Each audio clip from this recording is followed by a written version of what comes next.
on your show, man. I love being Pep, on it. Travis says, "Oh, I'm I'm Peppy. sorry, guys. All right, everybody, thank you. Welcome to another episode of the Black SaBBath Music Podcast. Yeah. We were talking right before I hit record, and then, well, it got caught on. But today we got a special show, one and done with Black SaBBath, the fathers of heavy metal, of doom metal, of anything metal you can think of. We hit all 19 albums. That's Oh all. my. Dio, Martin, back to Ozzy.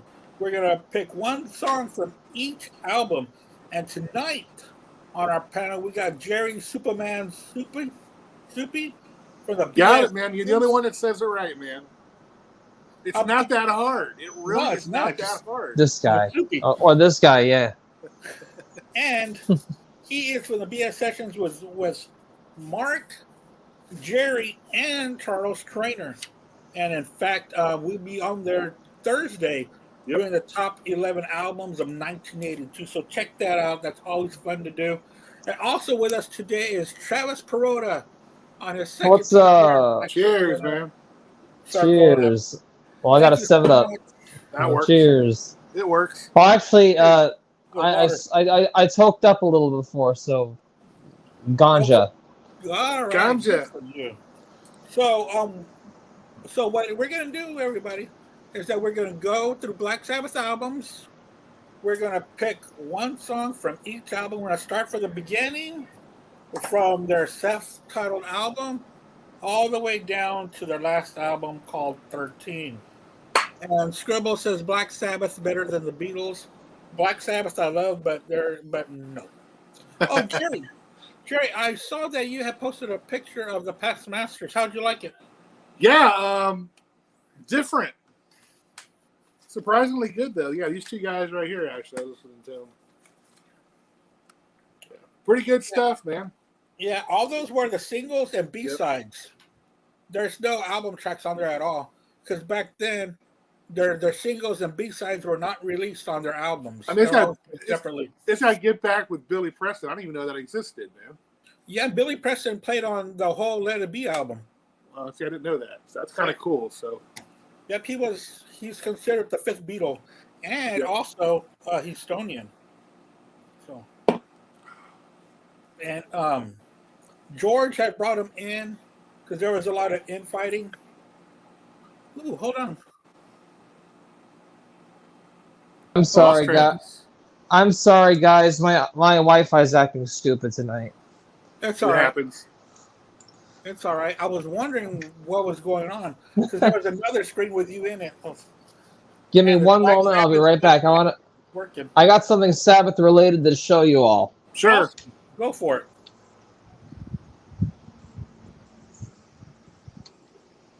But yeah, man, this was okay. This was a very, very long. What you're gonna? Oh, you get your rock and roll. Very long homework session you gave me this week, man. But I'm still not. I did not go through mostly all the '80s, but I did listen to them enough to come up with some good songs from them. Some actually some good surprises that I forgot that were in some of these albums.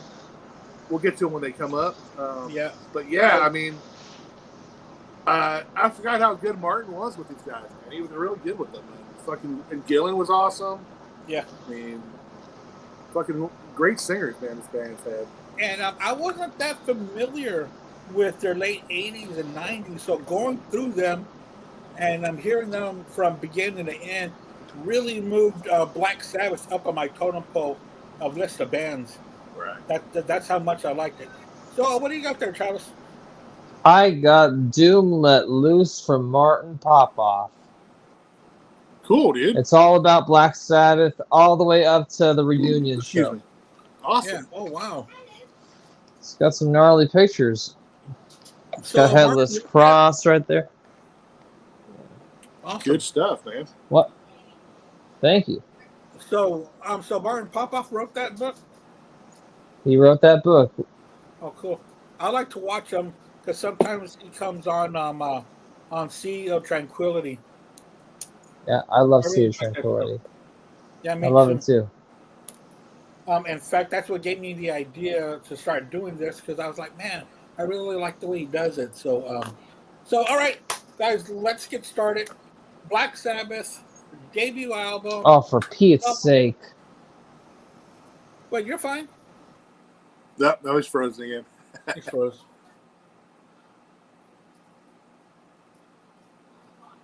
All right, let's come back. Yeah, we'll come back to him. Yeah. All right, Jerry, what song are you going to pick off the debut album? Oh, man, this is a tough one, dude. I mean, yeah, fucking the title track, Behind the Wall of Sleep, Nativity in Black, or NIB, whatever. But I got to go with The Wizard, dude. That's a great fucking tune, dude. I love that song. Mm-hmm. To me, that is the ultimate fucking Sabbath song. Love it. Definitely my favorite off the album. Is it the best off the album? A lot of people don't think so, but I think it is. 3223. 843 what? 3223. Okay. But anyway, Got it? yeah, what a great album to start off with. This came out, what, 1970? 69 or, yeah, 70. 69 or 70? But Yeah. man, this chocolate of classic Sabbath, man. Yeah. What a freaking debut album, dude, and what a great song The Wizard is. That is definitely my pick. That and the album cover, dude. The album cover is badass, man. It is, man. Dude, especially for that time, and Yeah. you know, especially I know that they knew who she was, but there was kind of like that mystery of, oh, who's that woman? Of course, they knew who it was. Oh, dude, that was total shock in 1970, dude. That album Yeah. cover, man. Yeah, and her face was painted kind of pale green. Dude, Yeah. That was awesome. Oh I my chose God. The Wizard, Travis, as my song off the first album. Yeah. Okay, perfect. My pick. Well, I know you said one song, Andy, but is it okay if we do like, I don't know, runner-up, like the runner-up song? Oh yeah, because I'm going to be talking about other. Yeah, that's songs. what I did. Yeah. Okay, so my pick for the debut album, 1970. I mean, what a great debut album! Only recorded in one day. That's right. Insane. But I'm gonna go with the cover on this album from Ainsley Dunbar's Retaliation. The Yep. song Warning. The Warning. It's like 10 With, minutes long or something like that. It's a great fucking song, dude. Right. And Oh, we lost him again. Oh man. sorry. You there? Are you guys here? I hear you now. Go ahead. Are you guys here? Yep. Yeah. Mother, Father, Jesus Christ. Oh, you're fine. You're fine. I can see you. You're moving. My Wi-Fi just has to act stupid, doesn't it? You're all right. You're all right. Dude, I got nothing Shit. better to do tonight, dude. Take your time, man. Yeah. I don't have to be anywhere until 9 in the morning, so I'm fine. Yeah, so, yeah. Well, in the meantime, we'll come back to his. I almost picked the title track. I love the title track. Yeah. I like that slow drudgery. But I think I might have cheated because I went with the suite of the Wasp and Behind the Walls of Sleep, and basically an NIB 9 minutes of just great Sabbath, man. Like I said, dude, I could have picked any one of these songs, man. Yeah. Especially Behind the Wall of Sleep, Nativity in Black, man. But I agree, the title track fucking rules, man. You know, and when I first heard NIB and the chorus goes, "Your love for me has just got to be real," I thought it was like, you know, a love song until I really heard the lyrics. I was like, holy shit, this is so great. And it went I'm back so to, I'm so sorry, guys. My Wi-Fi, I don't know what's wrong with it tonight. So it's all right. what were you guys talking about? Oh well, I did my pick, but you go ahead and do your pick. You said Finish Warning, yours. But and yes, yeah, that's my pick. The Warning, okay. and my runner-up is NIB. And I mean, Gotcha. okay, my runner-up was the title track, Black Sabbath. I almost picked it, but I kind of cheated, like I was telling Jerry. I went with Wasp Behind the Wall of Sleep, and basically, and NIB all together because it basically is one track. You know, they're all put together, and it was just glorious Black Sabbath. So let's go on to my favorite Black Sabbath album. I love Paranoid. Paranoid's my favorite album by the band. Um, Harry, which song are you gonna go with that one? Yeah, Paranoid isn't my favorite album, but it's the first album I got into Black Sabbath with. I mean, that album was everywhere. Let's just face it. Loaded with freaking classic Sabbath tunes. You got fucking Fairies Wear Boots, Electric Funeral, Hand of Doom. I mean, all kinds of great tunes. But man, I gotta go with War Pigs, man. I mean, people say it's overplayed, this and that, but man, what a freaking opening for an album, man. What a rocking of a tune, dude. And I thought the same way about Iron Man too. People say that's overplayed too. What a freaking song that was too, man. So again, man, this album is I can throw a song in a hat and pick one and it'll be my favorite. But I'm going with War Pigs.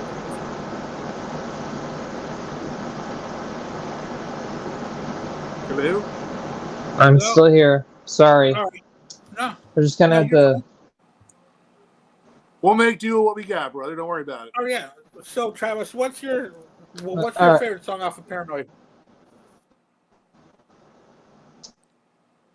My favorite song off of Paranoid is War Pigs. That was mine too. Yeah. Okay, you guys can still hear me. It says having trouble connecting. Do you guys have a Zoom chat? Maybe maybe that could work better. No, I think Andy deals with Zoom. Do you? I don't do Zoom because I can't figure it out. Can you guys still hear me while I'm off camera? Yeah, I can hear you. Oh yeah. Uh-huh. Okay. Yeah. I think you had posted earlier, we were able to hear you just fine. Okay. Sounds good. Yeah, just having Wi-Fi problems, but my pick is a hit. Is War Pigs. I'm going with War Pigs. It is my favorite Black Sabbath song of all time. I think that's just quintessential Sabbath.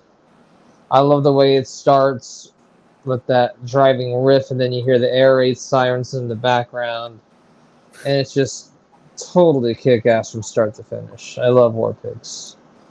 My runner-up is Hand of Doom. Great. That was mine too. Spooky song. I love it. That and Fairies Wear Boots were my two runner-up. It's like, I'm sorry, go ahead.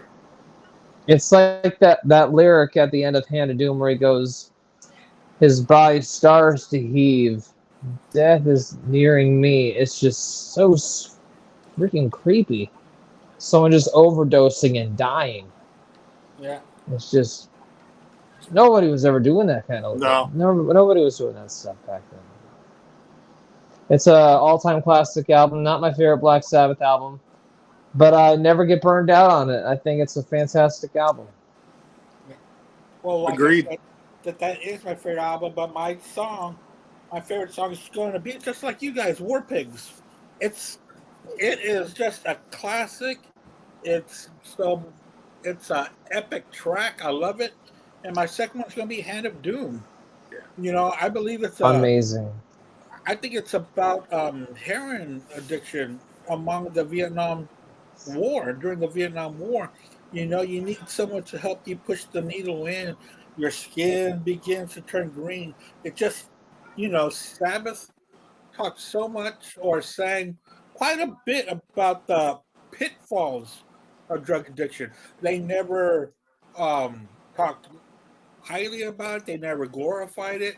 They talked about the pitfalls and also the pitfalls of evil as well, as we will find out on this album coming up. We didn't even mention Paranoid and Iron Man. Those were like mega hits. You know what I mean? Yeah. What a freaking great album that was, dude. Yeah. Unreal. It really was. And, you know, you've also got Fairies Wear Boots. You got Hand of Doom, Electric Funeral. Come on. That's a badass. I mean. What's that instrumental? I forgot the name. Embryo. No, Embryo wasn't on here. That's on there. That's an instrumental on one of their albums. Embryo is off of Master of Reality. Shit, I can't think. Maybe it's not an instrumental. I'm not thinking. Maybe that's what I'm thinking of. Rat Salad. Okay. Right. Okay. Gotcha. And also we've got Jan my bag here on he does quite a bit on the comments. He picked Planet Caravan off of this album. Good song. Planet Caravan was on there too. Good song. And his runner-up was Iron Man. But I forgot about Planet Caravan. The next album is going to be Masters of Reality, their third album.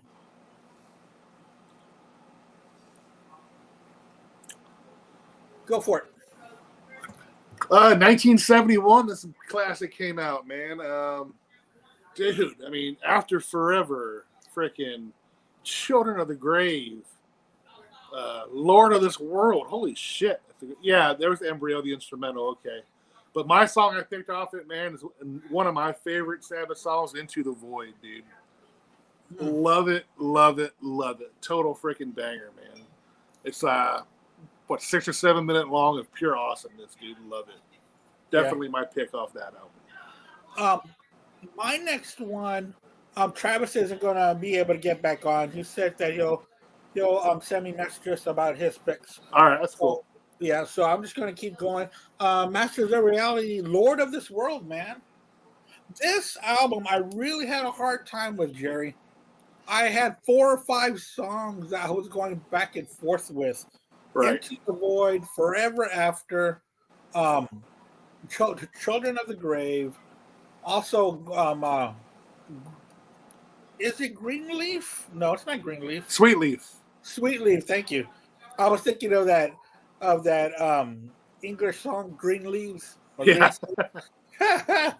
It's a whole departure. But my pick was Lord of this World.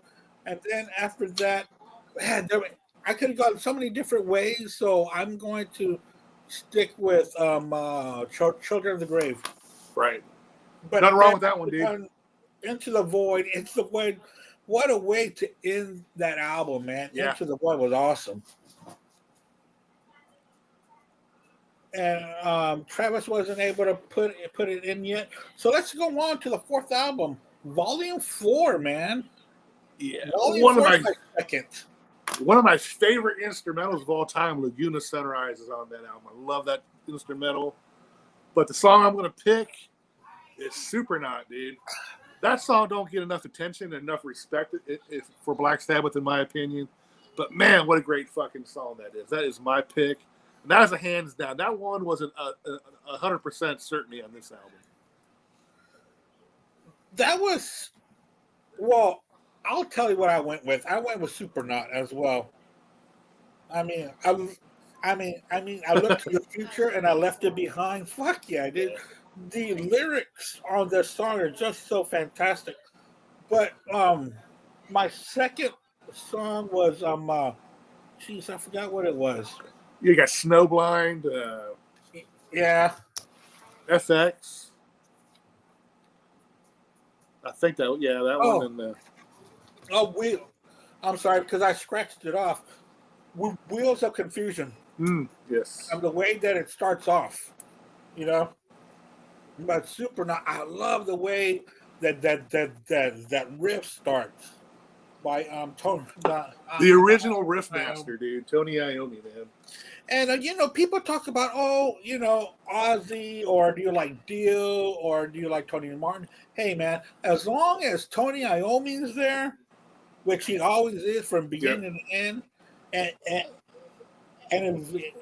he's got his head straight and he's ready to go, which is almost 100% of the time, that's what makes Black Sabbath. And the writing by Geezer. And as a guitar player, man, his riffs are so easy, but yet so freaking cool and powerful, man. That's what's just so cool about him, man. Yeah. He's always just been a riff master, dude. He's the riff maestro, I think we should call him. Right, riff master. But yeah, man, that album, I love Volume 4. It's my second favorite. It was number 1 for a while. For a while, it was Paranoid, then 4, then now it's Paranoid again. To me, it's kind of like the Beatles. My favorite Beatles album changes from month to month, pretty much. The next album, it's their 5th album, which I always get shitted on for this because I'm not a big fan of this album. Sabbath, Bloody Sabbath. I don't know why. It just doesn't grab me. But what's your favorite song off of this? This is my favorite Black Sabbath album. Is it really? Okay.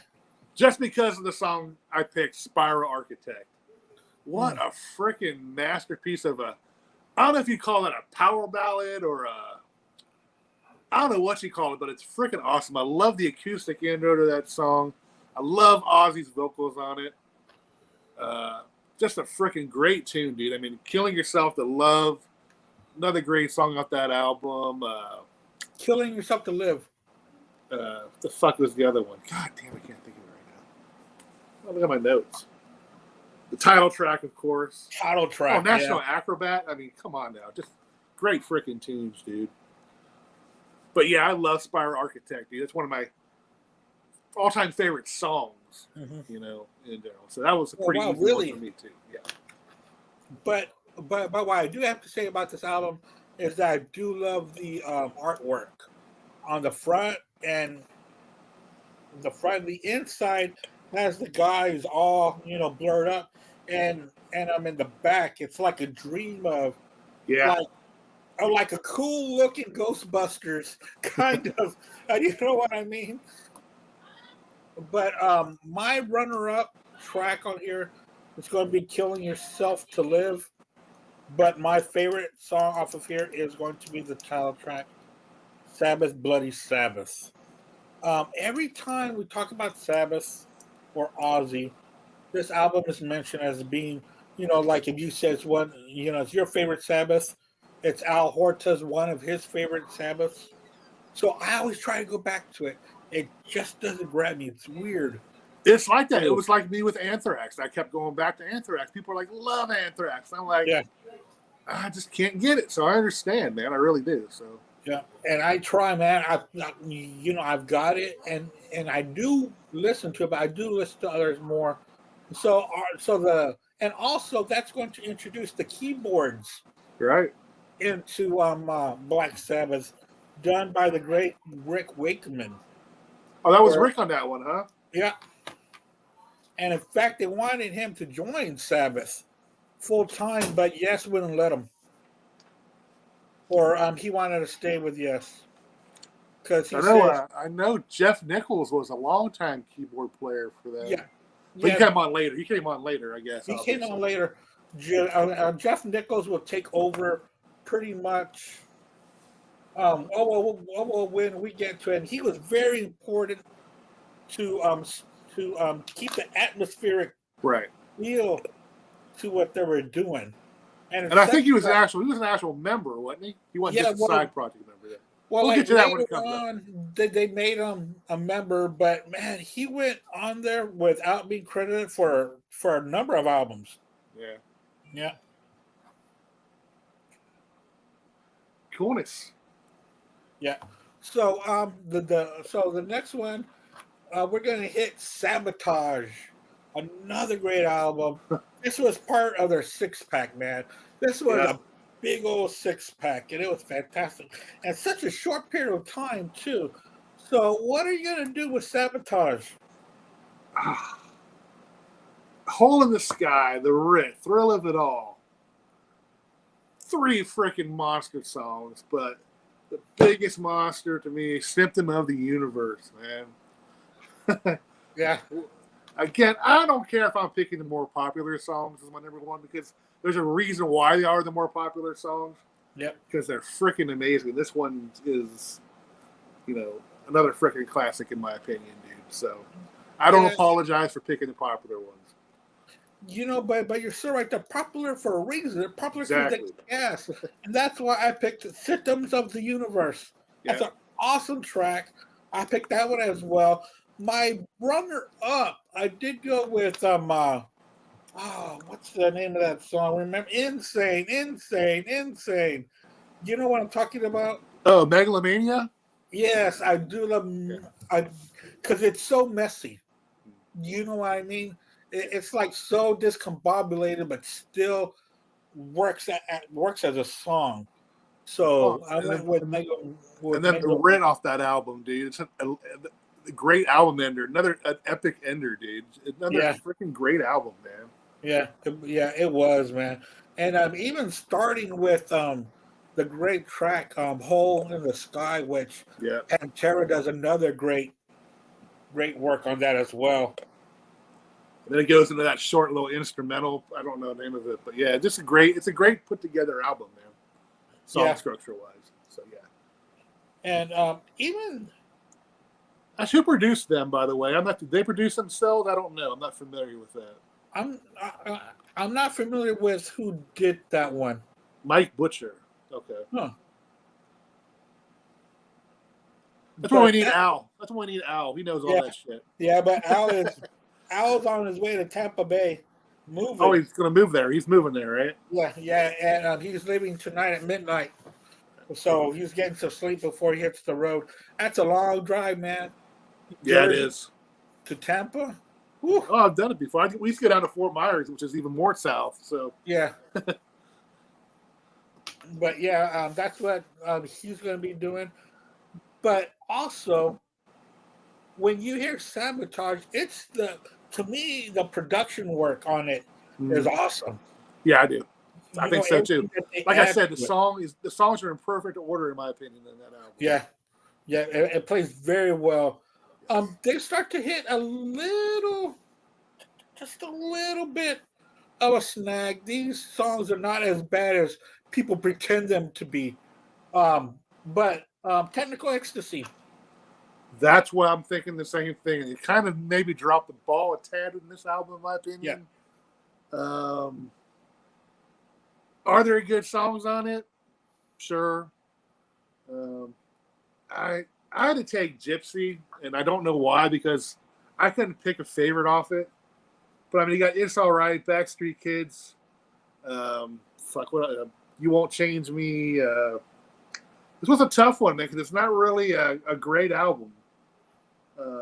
No, it's not that great. It seemed hurried and not well thought of, in my opinion. And I hate to say that about a Sabbath Ozzy album, but not my favorite. So I picked Gypsy just to say I picked one. Yeah, I think they were trying something different. I think they were trying to bring different stuff into it, you know? But I went with You Won't Change Me. You Won't Change Me, which is the second track, sounded more of a classic sounding Sabbath song than the other experiments. So that's why I went with You Won't Change Me, because that's my favorite Sabbath sound, is that slow, sludgy track. So you'll see a little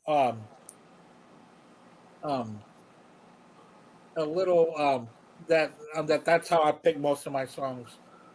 The last Ozzy album to appear to later on for decades in a very odd album cover, Never Say Die. even more weirder than the Paranoid album cover. Yeah. That but still pretty cool though. Yeah. You know, it's still pretty cool, but it's just weird with, I guess, gas masks and all that. Yeah. Gas masks and pilots and shit. But Never Say Die. What are you gonna go with, man? This album was actually an improvement over Technical Ecstasy, in my opinion. It was, especially side two. I mean, you got Shockwave, great song. Fucking Johnny Blaze, what a great fucking song that was. But I'm going with the title track, man. I love the title track. It was a fixture in their sets. Well, at least up until no, it's been a fixture in their set pretty much ever since they came out. If I remember right, if my reading was right, excuse me. But yeah, I mean, definitely an improvement album. It's sad that Ozzy had to go, but you know, sometimes a good change up, and they did make a good replacement for him. So you know, we'll talk about that next, I guess. But I'm going with Never Say Die. Yeah. I liked the Never Say Die, especially side two. I think side two was awesome. There was that one track on side two, Air Dance. Air Dance, man. I like the way that it is with that little jazzy ending, Mhm. man. That's pretty damn cool. That was like the biggest surprise you could ever think on a Black Sabbath album. Going just the total, what's 360 plus 360? It's like, Yeah. you know, and but I went with Shockwave, man. Good tune, Shockwave, dude. I mean, nothing wrong with that one. like I said, side one was okay, but side two it really took off. And I don't know what we were doing. I think we were doing Ozzy. We were doing. I remember when we did all the Ozzy and Black Sabbath albums and we ranked them. Well, the week before that, I was in Miami, and I was in the hotel room in the morning. I was outside of the hotel room in the morning while my wife was getting ready. I went and got my coffee. I threw on Never Say Die on my phone. And I was staring out into the part of the Atlantic. I was like, man, this is a badass side two. I remember saying that because I never really gave it a chance. And that's the one that, not just one, because I met a lot of friends on here, and that's great. But that's the great thing about these podcasts that we're doing. It forces us to go through different albums, Yeah. the whole thing. Things pop out to us that they never popped out before. So that's really cool. So now, out goes Ozzy, unfortunately, because he's my favorite. I just say that right now. He's my favorite. No, unfortunately about that. Those are 8 great freaking albums. Well, 7.5 great albums. So. Yeah. So now we get to Heaven and Hell with the frontman Ronnie James Dio takes over. Ronnie James Dio, fresh off of being in Rainbow, Rainbow, with a very temperamental Richie Blackmore. Yeah. You can just imagine how everything just blew up. Of course, after Ronnie James Dio left, Rainbow employed a more of a mainstream radio friendly rock sound with Joe Lynn Turner and them on it. Yeah. Which was good. I love Then Out of Shape.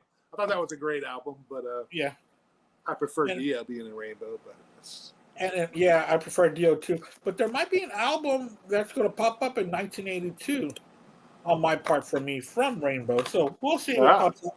I haven't heard it. Well, I've heard it. I'm considering it. I need to hear it again. Make sure it's going to break into the top 11. But what's your favorite song off of this track, man? I tell you what, man, they were rejuvenated doing this album because there is not a bad song on this album, man. I mean, you got Neon Nights, Lady Evil, Wishing Well, fucking Die Young. But I am going with Children of the Sea, man. My favorite RGD era song. Just love his voice in that song. Yeah. So natural, he blended in with Tony Iommi's guitar playing. Of course, Dio can fit in with anybody, in my opinion. Yeah. But to me, that is the ultimate Dio song. I love it. My favorite song by him. Yeah, I remember, I think it was the first or second time I saw a Dio solo, and when he did Children of the Sea, man, fucking knocked my socks off, man. Again, the more popular one, but I don't give a shit. I love the popular one, so what can I say? I went with that's my runner-up track, but I'm going to go with the title track, Heaven and Hell. Fucking great song. Badass song. It's so, it's such a epic track, man.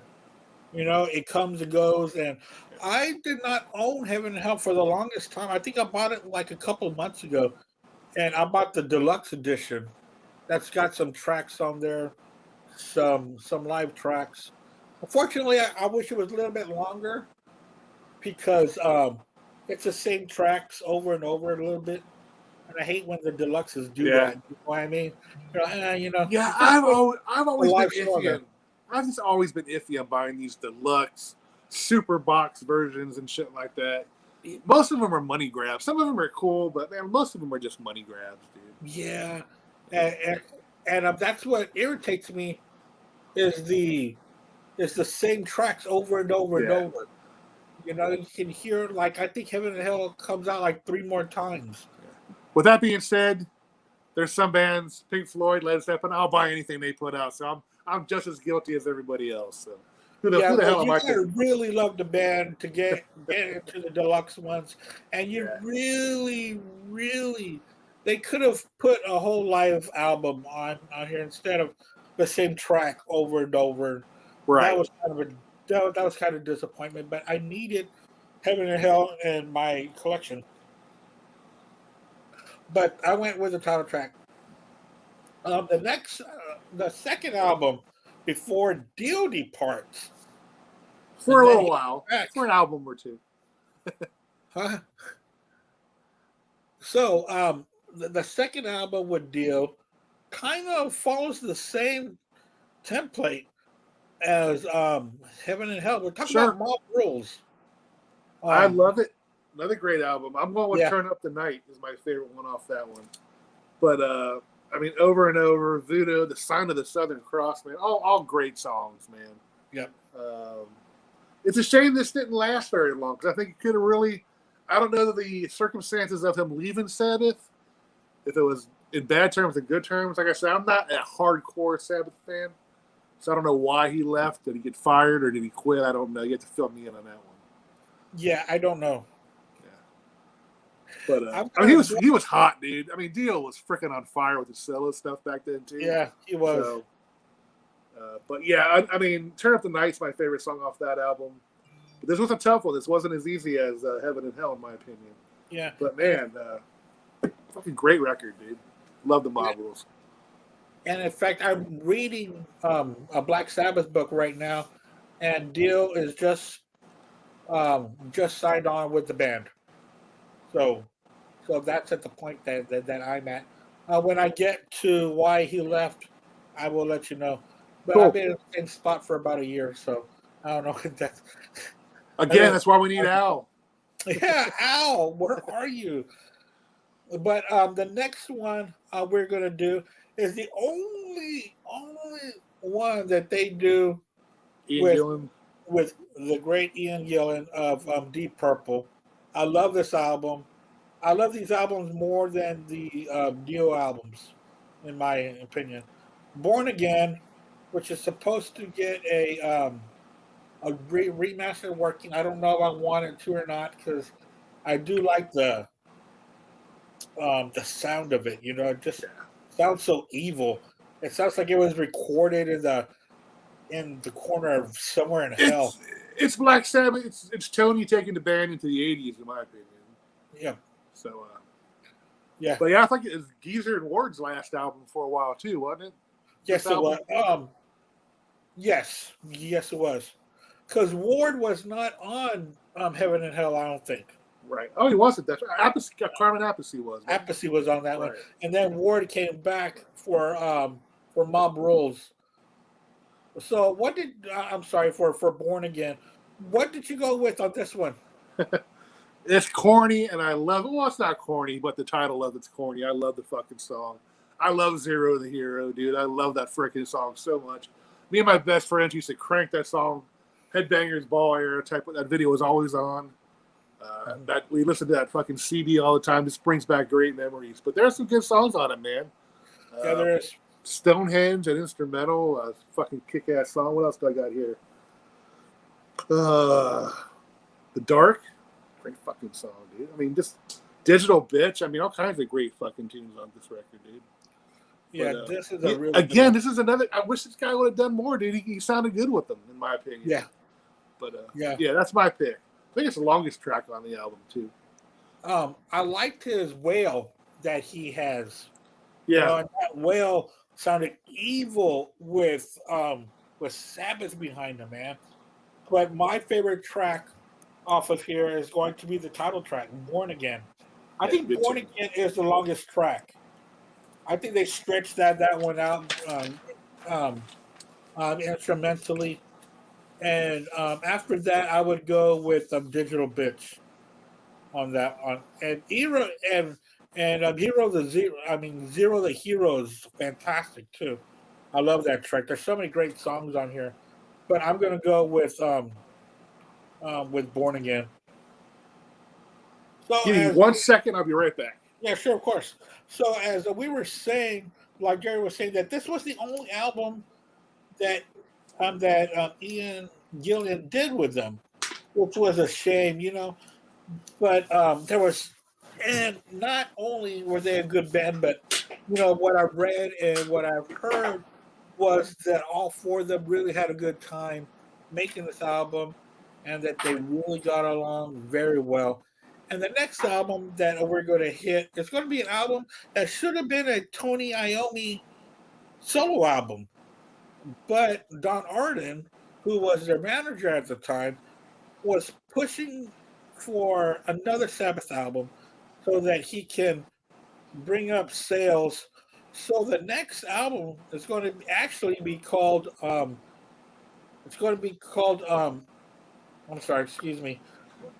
Seventh Star BLack SaBBath featuring Tony Iommi. No shit, featuring Tony Iommi. Thank you for all of that. We didn't know. But what I'm going to go with on that one, which also a different lead singer, and really the only band member that is still active from the beginning is going to be Tony Iommi on Seventh Star. It's going to be Tony Iommi, Glenn Hughes at vocals. The only album Glenn Hughes will be on. There was a lot of moving pieces during this time. Spitz was on there. Cheater Chris. Cheater Chris was on there, but his name is Eric Singer was on drums. I think Eric Singer was on a couple of albums. Dude, as well. I don't like hate shit on Eric Singer. I do because he was in a lot of bands before Kiss. Yeah, but it is what it is. I guess I don't know, but anyway. Hey man, that's his gig. You know, that's his gig. And Jeff Nichols is finally getting that he's part of the band, and you know he. Oh, this was his first one. Yeah, gotcha. Yeah. So so the Seventh Star. What is your favorite track off of here? Again, I'm gonna pick the longer one. I'm gonna pick "Heart Like a Wheel." I have to admit, I do love Glenn Hughes' voice, but this is not my favorite album by him either. No Stranger to Love, the good tune. Yeah, no I never understood Angry Heart. There's a couple of duds in this album for me, and I'm gonna get fucking killed for it, but I don't care. And for the Kill, good tune. And to be honest with you, I listened to this one time this last week, and I don't really recall most of it, but that's all I recall. But I remember really loving Heart Like a Wheel, so that's the one I'm picking. Yeah, the one that I picked was the title track. Was Seventh Star. To me, that stood out the most. To me, had the more of a Sabbath sound. This one sounded like they were competing with what was going on with MTV. Yeah. The video for Love. What's the name of that song? I want to say Love Is No Stranger, but that's Whitesnake. No Stranger to Love. Is it? Yeah. Oh, okay.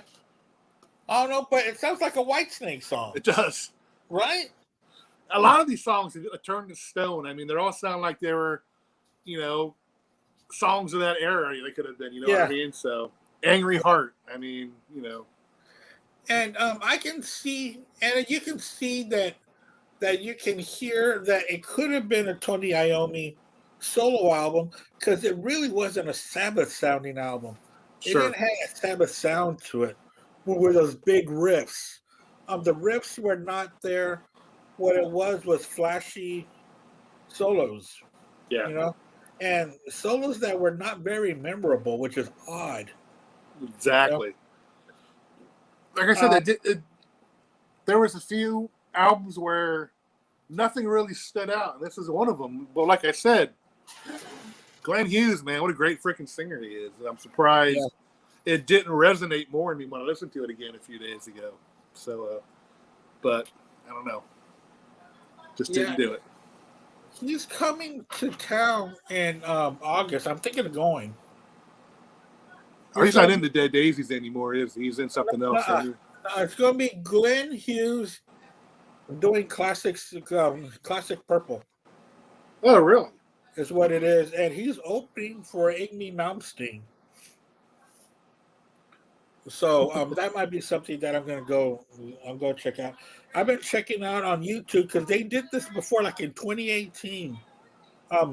Malmsteen and Hughes. So that'll be something to check out. The next album, this is going to be with Tony Martin. Yeah. It's his debut. And also Bo Daisley is also on here as well, along with Jeff Nichols and Eric Singer, and of course Iommi. Iommi's going to be on all these. So this one's called The Eternal Idol. This was the debut of Tony Martin. Which way are you going to go on this one? I really enjoyed this album listening to it again. I've always liked the song Glory Ride. I remember that one from a long time ago. I always thought that was a great song. But I found out there's some other killer tunes. The Shining. What a great song that is, dude. Ancient Warrior, another great song. Yeah. And The Eternal Idol itself, another great freaking song. I love how they end these albums with these long epics, dude. That's one thing I loved about Sabbath. Yeah. And this one doesn't disappoint either. So definitely an improvement, in my opinion, over 7-star. But I'm taking Glory. I'm taking Glory Ride in my opinion. Cast out my tongue. I'm picking Glory Ride for this one. I was gonna say Glory Hole. I'm like, that's the wrong fucking song. Oh no, that's the wrong show. I don't know what show you're doing. Like, no, Whatever my mind's going. not Glory Hole. But I'm gonna agree with you. I'm gonna go with Glory Ride. That's what I went with as well. And this was the most, in my opinion, I think this was the best since Born Again. Sure, I agree with you on that one. Yeah. So I will even put this one above the Heaven and Hell Mob Rules to me. Because wait, kind of think about you know, nah. I do like Dio, but I just didn't like him in Sabbath. Heaven and Hell. Oh, okay, maybe I'm pushing it. yeah. Maybe I can see Mob Rules. Oh no, I can't. I'm sorry. You have to disagree with that. Respectfully, but I do need to say that he sounds more like Dio than he does Ozzy, Tony Martin. Yeah, big time. Well, nobody sounds like Ozzy if you think about it, man. But he does favor Dio, just that he doesn't have that the longer sounding of Dio. He doesn't have the longer range, but he's got the tone that Dio has. Yeah, Ozzy. People don't realize Ozzy was probably one of the more whinier vocalists of all times, but it worked with him. Oh yeah, it worked with him. It worked fucking perfectly with him, and it was just Ozzy. I mean, that's what was so awesome about him. I mean, take some of these whiny singers from the glam era; those are just whiny bitches. Yeah, Ozzy's a fucking whiny master, in my opinion, dude. I mean, he is the best whiny vocalist of all time, and I mean that lovingly and respectfully too. And also, what showed his talent was that when he went solo, he didn't sound like he did with Sabbath. He changed his tone. He didn't have that same doom metal. He sang more for Ozzy, because with Sabbath, he sang according to what Iommi and what Geezer played. But you know what I mean? Yeah, I kind of question how much input did Ozzy really have in Black Sabbath. Well, I mean, he was wasted towards the end of it, I guess. Probably didn't have much, but I don't know. You're reading the book. You should probably know. Yeah. I want to believe that he did, and I think he did have more input than what people think. Especially, I mean, that's him on the harmonica on the Wizard. That's an awesome harmonica too, and I think he should get a lot more credit than what I know that I only talked shit after he left, but they were all bitter about each other, big time. That was probably a good separation for them, though, man. I think it was. Yeah, I think so. Because if not, I don't think we would have these other albums that we're talking about. Right. And we move on to the next one. Woo-hoo-hoo-hoo. The Headless Cross, man. you could look at that album and just look at the song titles. Yeah. And you're like, holy shit. Yeah. I mean, just the titles alone scare the hell out of you. Right. And speaking of that, Iommi always said that he wanted to make scary music. And that's Sure. what Black Sabbath is. And you know what? And another thing, why is it that evil music is villainized, but scary movies and scary books are put on a pedestal? That is so wrong. Well, That's such a double standard. I mean, Black Sabbath has always been one of those bands the church has always tried to consider as evil, this and that. But yeah, they talk about it. They're not recruiting. They just talk and write stories about it. Yeah. They're two different things. I know a lot of people, don't like Ghost. I get it, but they're not converting you to be devil worshippers. They're celebrating the theatrical portion of it. They don't want you to become devil worshippers. You know what I mean? Yeah. But you're right. Scary movies don't get nearly as bad a rap as the music does. And I was raised in the Catholic Church. They didn't care about music as much as they did what I watched on TV. I couldn't watch anything associated with Jesus. You know what I mean? Because they considered that blasphemy, like 10 Commandments and stuff like that. I just don't get that. I mean, and that's why I moved this show one day before, because I do go to a Catholic church, and tomorrow I'm going to start doing the readings at church. So I got to go to training tomorrow. You know what I mean? That's then why, somewhat how they are. Yeah. Kind of. So that's why I had to move this to Tuesday instead of Wednesday. And I didn't want to go, okay, Padre, I got to go do my Black Sabbath podcast. And then I don't look down on anybody's faith. Don't get me wrong. Yeah. It just wasn't for me, man. Oh, yeah. I completely... If it works for you, awesome. And it's been... I've had to really look at things differently. And we'll talk about that privately some other day. But what song are you going to go with the Headless Cross, man? I'm going to go with Nightwing. You're talking about a badass song, dude. That song rules. And the name you like the names of the songs in this album. Devil and Daughter, man. Call of the Wild, Black Moon, new version. I'm going blank right now. Help me out, man. I'll look it up. No, I got it. Like I said, I'm revisiting these albums. I forget a lot of them. Kill in the Spirit World. That's what I was trying to think of. Yeah. Fucking great tunes, dude. I'm actually going to listen to this a lot more now that I'm back in listening to it. So I will take Nightwing as my pick off it. My pick off of this, I'm going to go with Death Calls. I love that song. And like I said, listening to these late 80s, early 90s albums was kind of new to me. With a guitar solo by who? When Death Calls.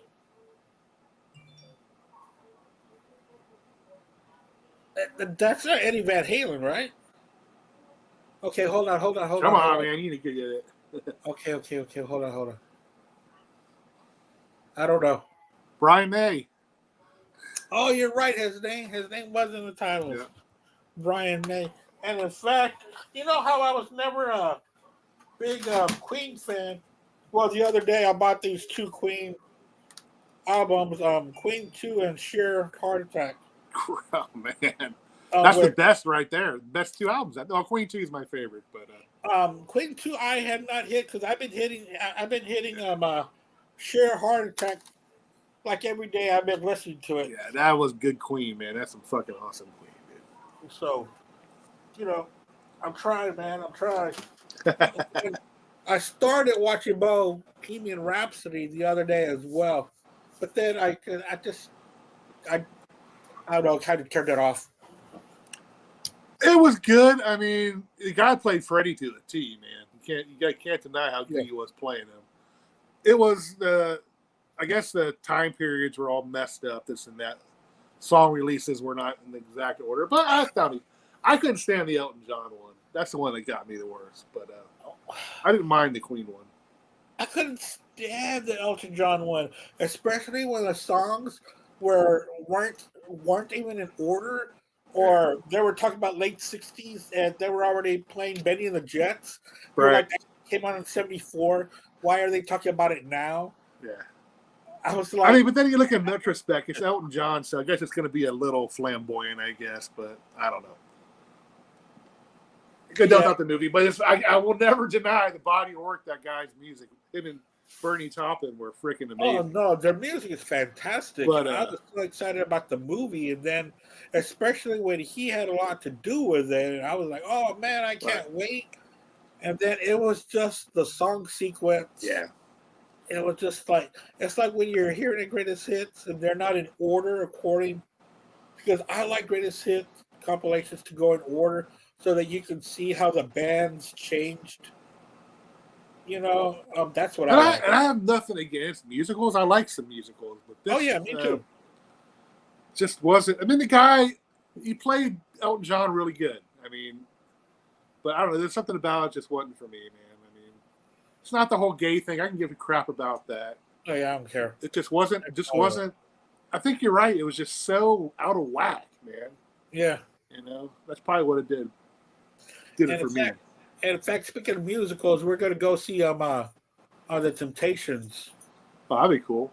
We're going to go see the Broadway show is touring, and so that's going to be fun to go check out because my wife and I are both big fans of Motown. Oscar, go this way, buddy. Go. Was getting stuck underneath my thing.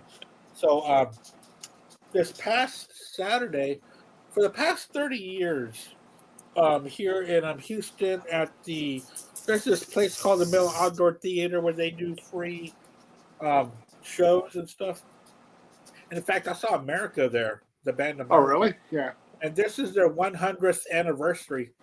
And in fact, this Friday, and my wife can get tickets because it's always a free show. Have they been around that long, the band America? I'm just kidding. No, but that place. I'm just kidding. And like for the past 30 years, at every Memorial Day weekend, they've got a Motown review. And they had a Motown review this past weekend, and we went. And it had one guy that was in the Temptations in it, and someone from the Four Tops, which was later on in their career. But that was pretty cool to watch. But this Friday is going to be the Beatles, a band playing Beatles music with an orchestra. They're doing Sgt. Pepper from beginning to end. Cool. That's pretty cool, man. We're going to go check that out. Sorry, guys, we are getting off track, but that's how we do it here. We just talk to talk. It's always music related. Right. So the next album after the Headless Cross is Tyre, Tyr. Is that the way that I'm pronouncing it right? I forgot about this album 100% until I did this. And there's a reason I forgot about this album. It is just not very good.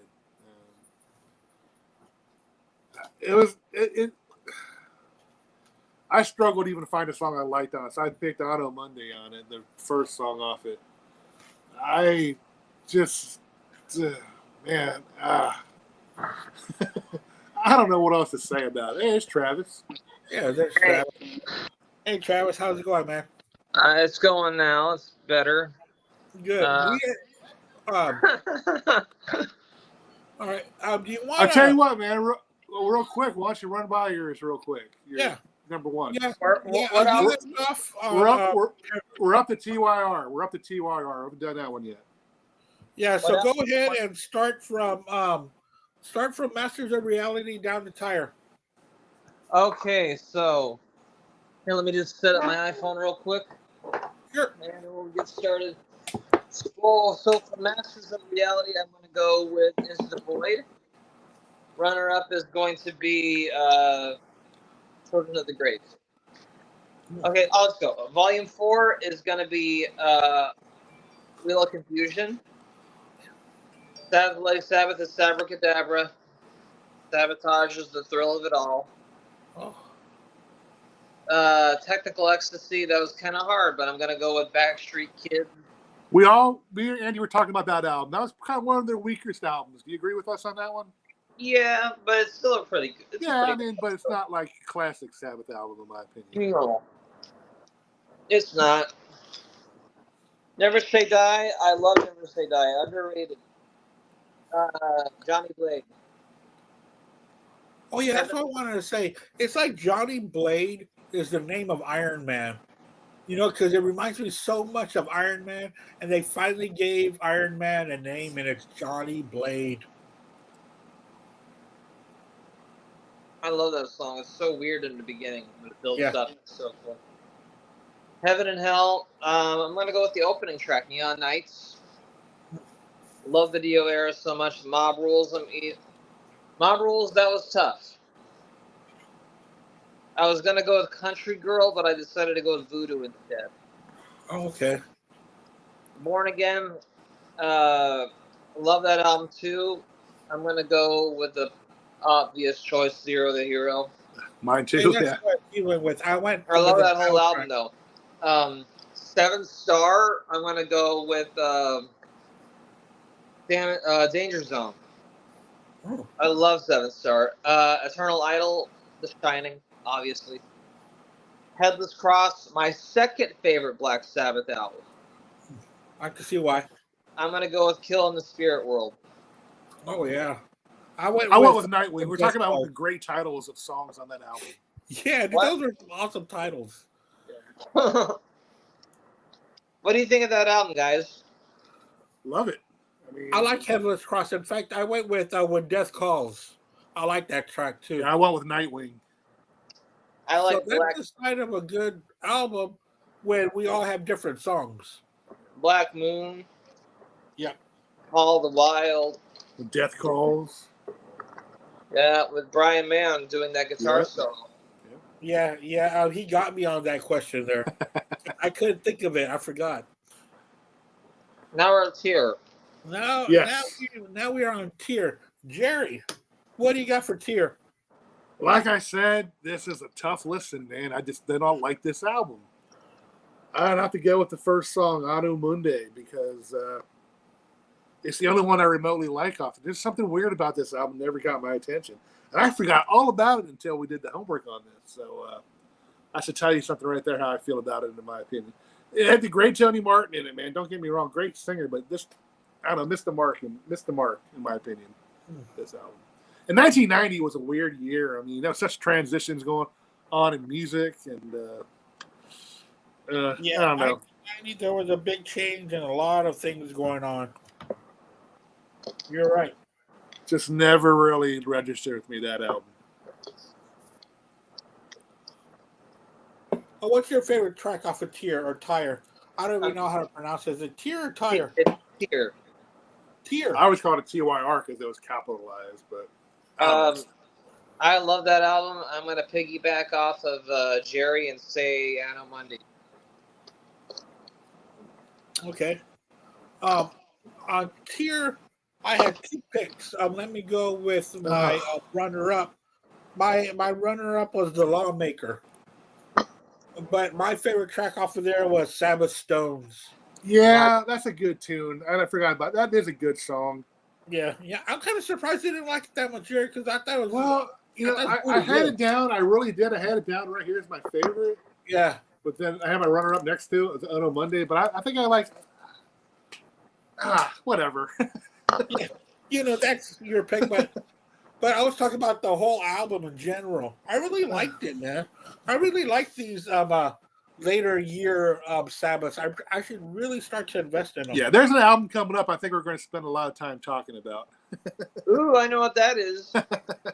So the next one after Tier, Tire, and TYR is going to be the welcome back of Ronnie James. Ronnie James Dio. Oh, we lost him again. Also, I got a call. So comes back. Talking about Dehumanizer. Jerry, which way are you going to go on that one? Freaking love this album, dude. They finally got the Computer God rules, Time Machine rules, Sins of the Fathers rule, but Master of Insanity is my favorite off this album, dude. Again, the legend Ronnie James Dio vocals are amazing on this album, dude. Love it to death. That's my pick. What are you going to do, Travis?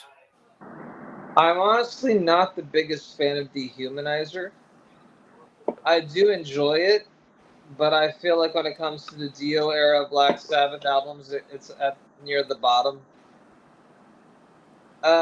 Great songs though, but I'm going to go with I think it was the single TV Crimes. It was a single, I think. TV Crimes. It's about televangelists. Yeah.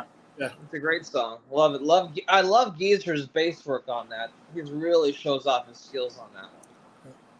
And it was pretty cool to have this this lineup back. The lineup of Heaven and Hell, I believe, right? Yeah. No, I don't think Bill Ward was back, was he? On this one? Oh. No, it's a piece on this one too. Benny Appleseed. Yeah. Appleseed. Yeah. Oh, that's right. Yeah. Okay, you're right. Okay. So I'm gonna go with After All the Dead. Yeah, that's Sam's favorite too. Huh? That's Samuel West's favorite too. Oh, really? Okay. What I really liked about this one was that Dio had did kind of an Ozzy sounding vocals on that one, and that's what I liked the most of. And it was a slower song, and it had that drudgery, that doom metal that I love so much from Sabbath. So that's why I put that one there. We're gonna go on to the next album, Forbidden. We get Tony Martin back. Cross Purposes. Oh, I'm sorry. Yeah, I skipped it. Cross Purposes. We get Tony back. What do you think about Tony Martin's vocals, Travis? Phenomenal. In my opinion, I think he is the most underrated metal vocalist. I love him. Do you think his tone kind of favors Ronnie James Dio? Well, Ronnie James Dio is perfectly rated. Yeah, Ronnie is my favorite vocalist of all time, but Tony Martin is definitely in the top 10. Good to hear you say that, man, because the guy needs a lot more respect than he gets, man. So. He really does. Like I said, it's just been so cool to revisit these albums again, because I haven't heard him in 20 years, some of these albums. So, oh, wow. Really great to hear some of them again. You know, I'm a father. I lost 15 years to dadhood, so I was kind of out of it for a while.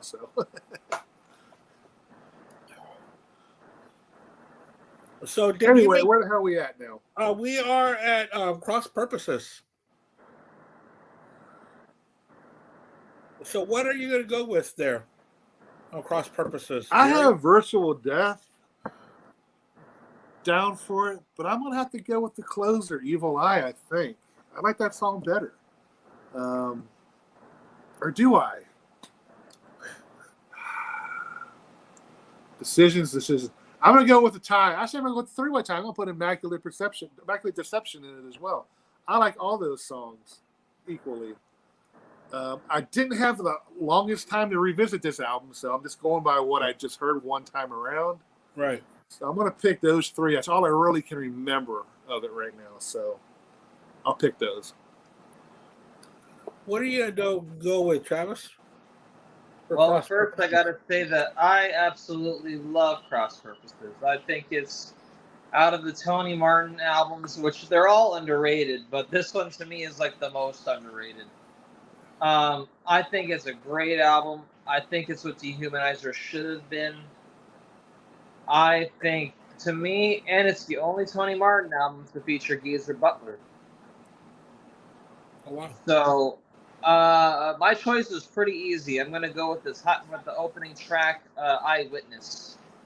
What a phenomenal heavy tune with that at the end. It just reminds me of 70s Black Sabbath. It is badass, and it's based on a movie, I think. about like the Amish. Yeah. Again, we're going on a weird time period in music, the mid 1990s, man. We're just so. In my opinion, there's a lot of more forgettable stuff in that era than there was stuff to remember. In my opinion, but these albums, man, are almost new to me because I haven't heard them in a long time. Right. The next one, I didn't even remember this album at all. If you told me they did this album, I wouldn't remember it until I listened to it. Okay, he didn't.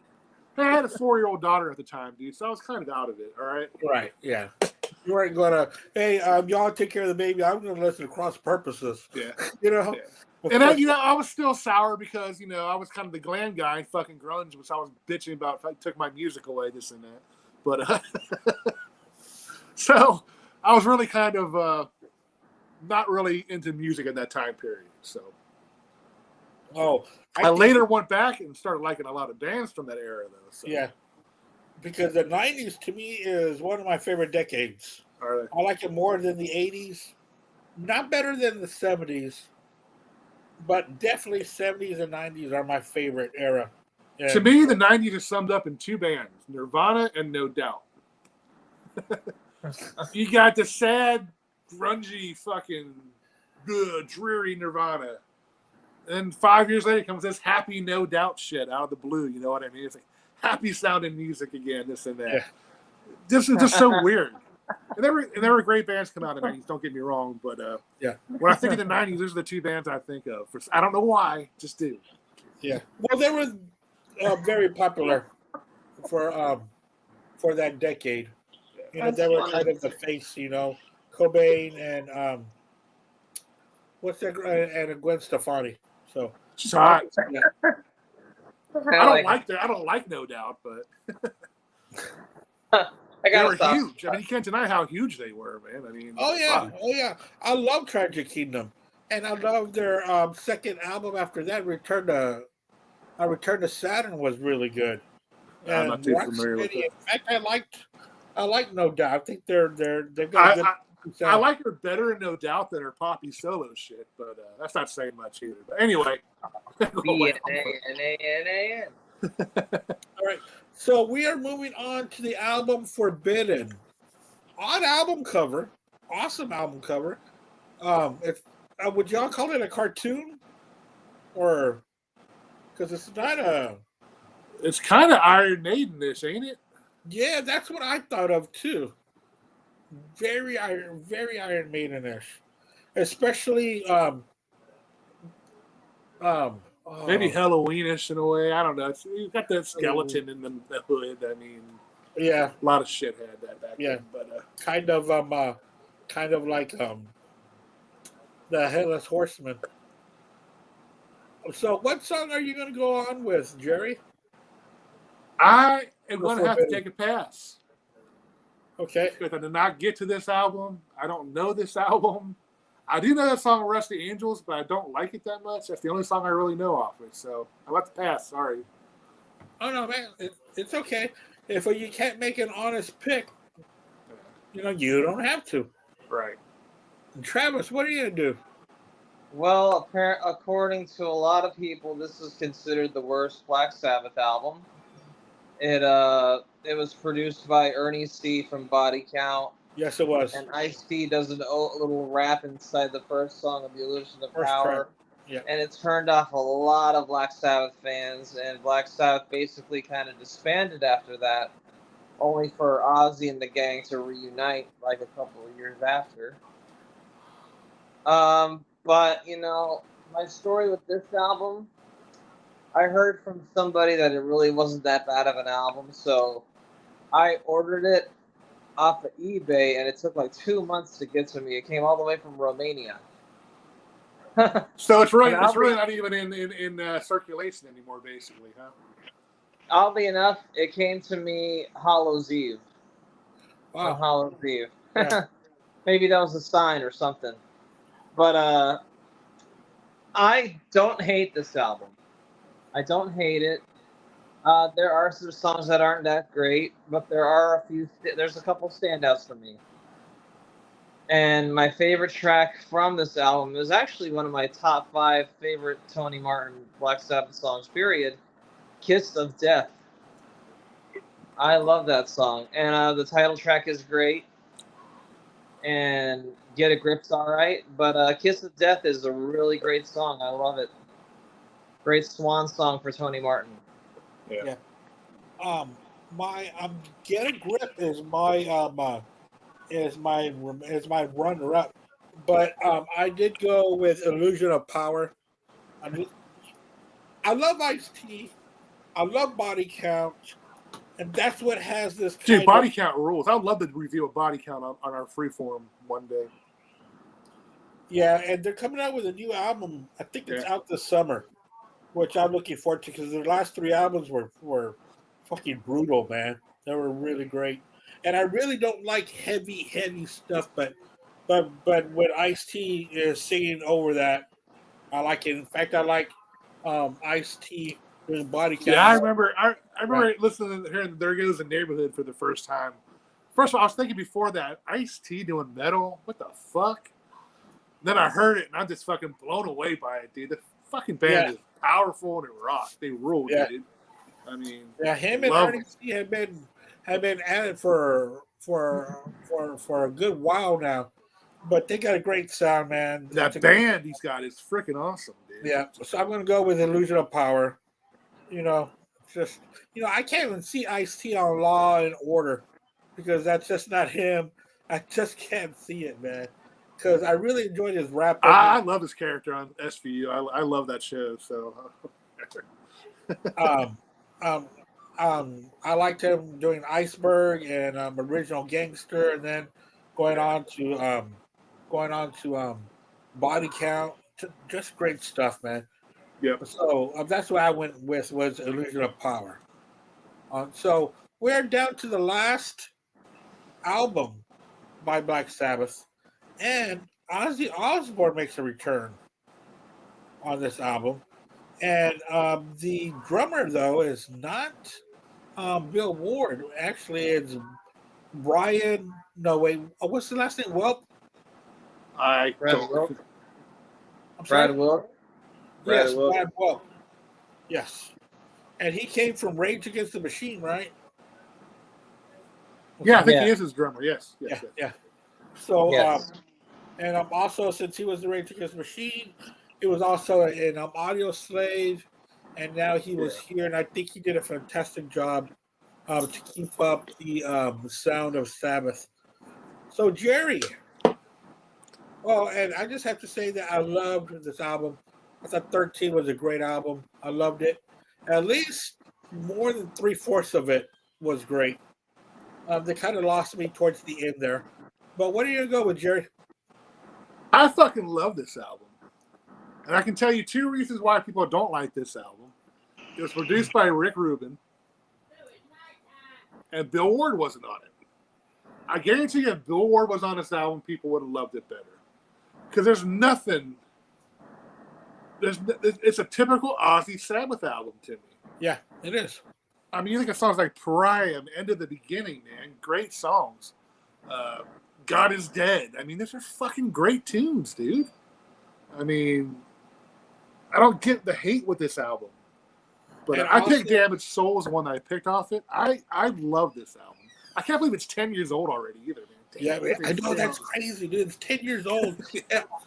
And I really think that when it was announced that Rick Rubin was going to be doing this, everybody rolled their eyes. Oh, right. Rick Rubin's going to fucking ruin them just like he ruined so-and-so.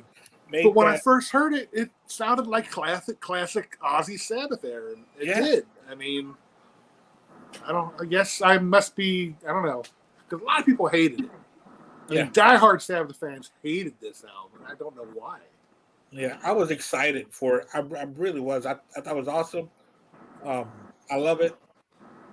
So, what do you think, Travis? Did you pick a song off this album? Ooh, I have picked a song off this album. I'm glad you guys love it. Go for it, Travis. I hate this damn album so much.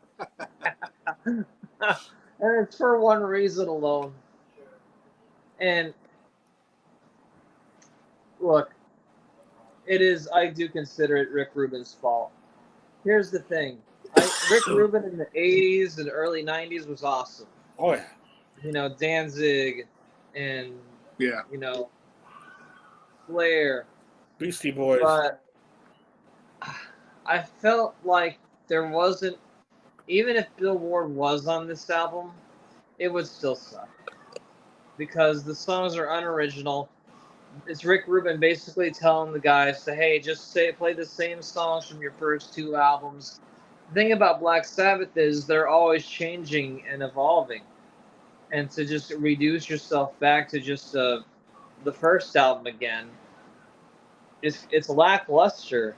And while I don't consider it the worst album ever, I feel like it could have been made so much better.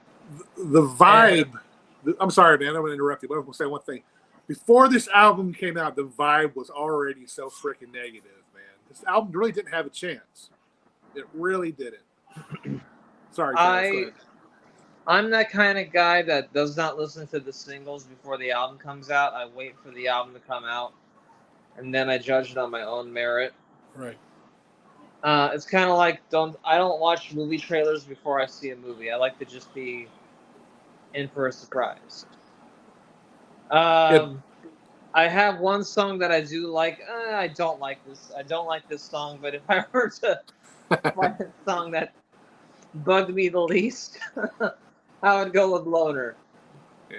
Because but like I said, man, before this album even came out, no Bill Ward, Rick Rubin producer. It's dead in the water already. I knew it. You know, I knew it. So Loner is basically NIB Part 6. It's Part got 6. a good upbeat. It's got a good upbeat groove to it. But when Ozzy's doing that, all right now, I'm like, oh, come on now, stop. But that was Ozzy at that time. I was going to say, that's Ozzy Osbourne, man. Yeah. But he sounds so robotic, and he doesn't sound like he has any life. Yeah, there was a little auto-tune there, but it still sounded good. Sorry, guys. I'm not gonna. It's one album I'm never gonna listen to again. It's probably the most talked about and divisive Sabbath album. It really is. It's their last one too. So. And I hate when people call Forbidden worse. When I'm like, have you heard 13? Well, but that's just me being a prick. So I guess you must hate me then. I don't hate you, man. You can love whatever you want. You're cool with me. I had a runner-up on this one. I love Methademic.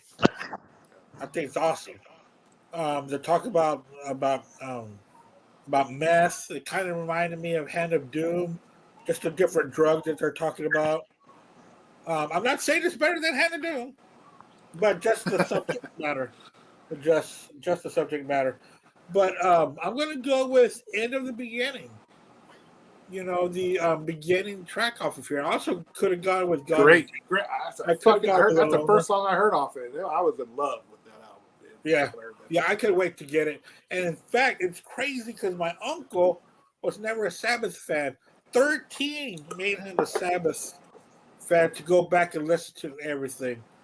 Okay, there's one thing I should have kind of caught on. My wife isn't exactly a heavy metal person per se. She actually liked that album, so maybe I could have. Maybe there is something with that album. I don't know, but I don't. I'm just making. Love you, Jessica. Sorry, but anyway, I'm sorry, Andy. Go ahead. No, I'm a little buzzed right now. Sorry. So after he got to 13, you know, he went to go see them live. He bought the 13 shirt. I brought him all my Sabbath albums so that he can make copies on cassette.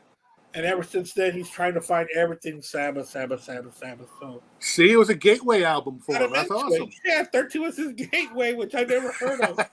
That's his gateway was 13, and whatever gave him more. But also, before we go, that is the end of our Black Sabbath one and done. We went through all 19 albums. Thanks a lot for hanging in there, Travis, and thanks for coming back, and thanks for making it. But before we go, Travis has a segment called Album of the Week. What's your album of the week this week? The last time it was Whitesnake. It wasn't. That's right. Well, it's not metal. It's more, but it's a band that I've been delving deep into lately because they will be on tour this summer with Aerosmith. I am talking about the Black Crowes, and I am choosing the debut, "Shake Your Moneymaker." Oh, nice. Great album. I love it. Great stuff. Well, since you're doing albums, recommend this one highly, dude. This is freaking amazing album and DVD. 3 CDs, and a DVD for like $13 off Amazon. It's worth every penny, man. Love it. I would go pay double the ticket price for this than I would see Journey. Dude, that's a lot of music, man. Wow. I mean, it's just loaded with all their first pre-Perry hits. Greg Raleigh's is awesome. He adds, and they do like the Steve Perry like escape songs, this and that. Yeah. And he adds the organ to them. And that Hammond organ that Greg Raleigh plays. Right. It sounds so freaking amazing live, dude. Get that album, dude. It's awesome. If you love classic Journey, classic Raleigh and Schoen era Journey, highly recommend, dude. So is that Raleigh? Because when Mark was showing it on his on his thing, he was showing a clip on the DVD. Is that Greg Raleigh singing the Perry parts all the time? No, that's album, Steve Castronova, the drummer. Okay. And he sounds amazing doing Steve Perry parts too. Okay. Wow, awesome. I gotta check that out because I was going to stream it and then I didn't. But to go back to the Black Crow, "Shake Your Moneymaker," I remember when that first came out. It was freaking awesome. I loved watching the videos when they came out, and when they did the Black Crowes Unplugged. I've seen Black Crowes a couple of times in concert. The last time I saw them, they played that through its entirety. "Shake Your Moneymaker." So that's a really good album. There's so many tracks off of there that I love. One of the only albums I bought the box set for. That box set. Yeah. I don't usually buy the box sets of albums, but I got that one. It's pretty freaking awesome. So tell us, Jerry, what's in that box set? Is it of course the album, but what's the added to it? What's the Let me show you. Of course, it's got the big ass poster book, this and that. This is pretty cool. It's got stuff like, patch. Oh, cool. Sticker, all kinds of kind of a cool set list of the early days, playing the club days, I guess. And of course, it's got the album. It's got a bunch of cool unreleased B-sides. Oh, no shit. Wow, okay. Fucking really good. It's not necessarily B-sides as much as it's different versions of the songs, I guess. Yeah. This one I have not listened to yet. I don't know exactly what's on it. It looks pretty much like the same thing, but I think it's live, actually. But anyway, that's what it is. Got 3 LPs. Good stuff, man. Yeah. It was only like $65, $70 too, so it wasn't that much. Oh yeah, man. I keep seeing it, and then I don't pick it up, and I'm kind of, because of that deluxe thing we were talking about earlier, I kind of shy away from it. But that's something that I should check out if it comes with all those goodies, man. I don't get to enjoy my stuff very much. I don't like to take stuff out of it, like the stickers and stuff. I like to keep it all in one set, with all my stuff. Dude, I fucking open up my shit in the car and drive it. But yeah, man, if you're a Black Crowes fan, man, I'd recommend this as a good shit here, man. Yeah. Awesome. All right. Anything else y'all want to add, Jerry? You're gonna pimp the show for Thursday? Pimp the show for Thursday. We're doing the best albums of '82. Another great year. Some. What else was I going to say? I forgot. Freeform. We're doing. I can't tell you what we're doing on Freeform. Damn it. All right. But we're having really fun doing that one. Listen to that on all the pod places, I guess. I'm sorry, I'm a little buzzed right now. I can't really think. That's all right. And I'm tired. So, but yeah, check us out. We try to have fun. Not everybody likes us, but people that love us, thank you. Not everybody likes us. There's been a lot. There's just, I'm not mentioning any. There's just so much drama, man. Yeah. It's pointless stuff. It's stuff that it's silly. I stay out of it. People say, why don't you post much? It's like, you see some of the stuff that's being posted, it's like, I don't want to be involved in any of that stuff, man. And just, yeah, you know what I'm talking about. So both you guys do, I'm sure. What about you, Travis? What do you got going on, man? Well, in July, I'm going to be on the Rock All Over You podcast with Edwin and Eric Jordan. We're going to talk about Iron Maiden's Peace of Mind. Okay, cool. I'm not going to be on the 82 show because, I don't know, I guess Mark forgot to invite me. But, can I give you my top 3 real quick from the 82? Yeah, sure. Sure. That's all right. All right, so number 3 is going to be the EP from Merciful Fate. Okay. Number 2 is Screaming for Vengeance, and number 1 is The Number of the Beast, obviously. So there you go. Oh.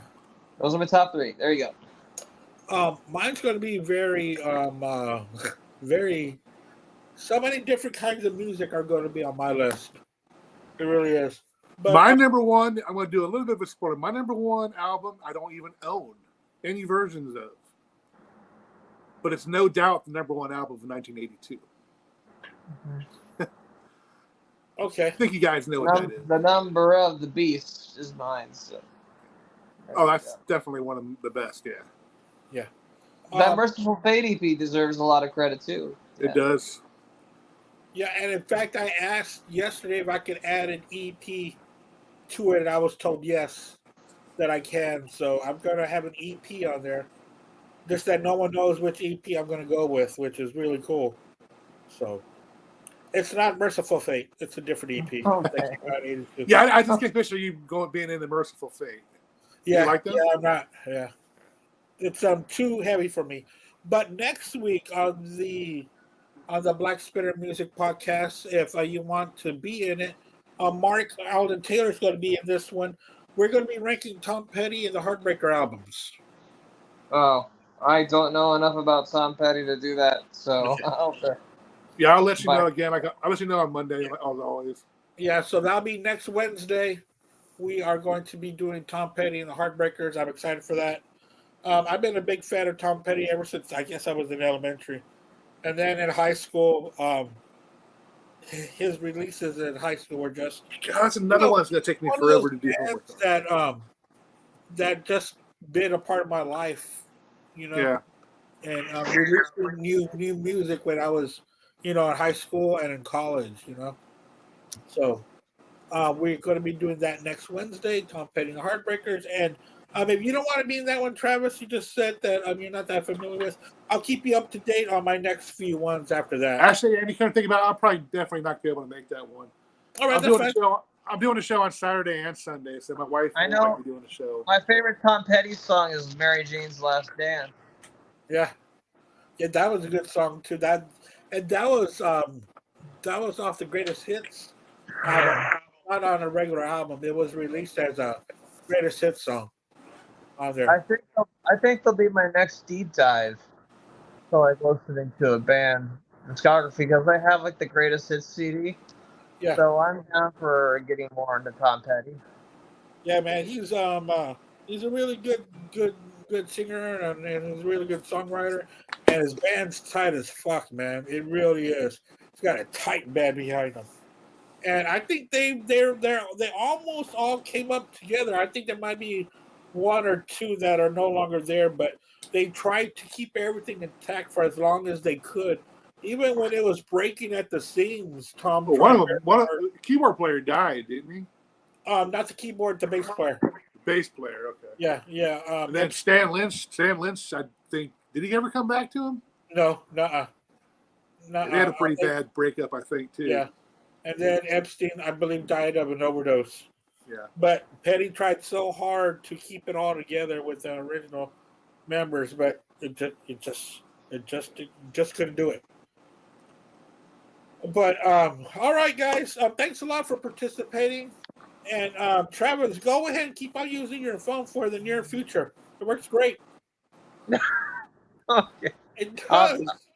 Next time I'll make sure my Wi-Fi is working that night.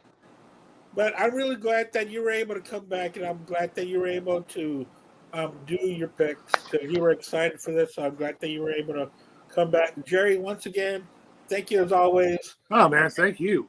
I can't wait till football season starts and we get back to our football podcast. When are you gonna do your baseball show again? My baseball show, I'm waiting for Brad to come back. Yesterday, Brad was in the North Sea, so I'm waiting for him to come back. I saw the pictures. Yeah. You're talking about it. And my cousin was on it the last time with us, so he wants to come back again. So I'll let you know. It should be coming up. It's usually on a Tuesday. I don't know why. I just keep it that way. But I will keep you posted of when the next one's going to be. It should be probably in a week or two. And then, which is always a fun show. I love doing that because there's been so much. Because I actually have something positive to say about my team. Yeah, man. Yeah. And my cousin follows. He lives about 50 miles north of Detroit. So can't wait to talk about the Tigers. The Tigers are only 2 games out of first. Yeah. Yeah.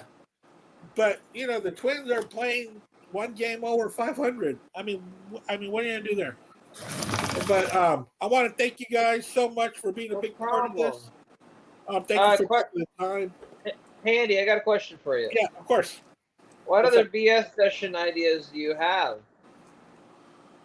Do you have any? Oh yeah. One. There's a couple from Al Horta for the Black Spitter Circle. One is we're gonna talk about bands whose most successful time, because we believe there's a 10-year gap where bands are the most what's the word I'm looking for? Sweet spot. The 10-year classic lineup, classic era spot of the band, or the most creative is in that 10-year span. So we're going to hit on some. Yeah, that's been talked about since I started going on your show for a while. Yeah, we've been talking about that, the 10-year creative gap, and also we want to do. We talked about this. We were talking about Cinderella Still Climbing. We want to hit great album. Top 10 albums that were released in the 90s by 80s bands. That's interesting. Oh yeah. Because there were so many bands that were ignored because of the grunge movement, but they were really good albums that were released by those 80s bands.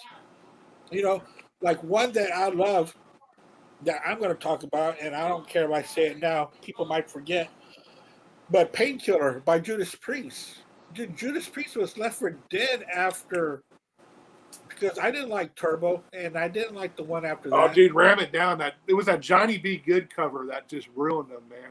Yeah. But man, when they came out with Painkiller, dude, that was so awesome, dude. That was so out of left. I didn't really hate Turbo. Oh, I hated Turbo.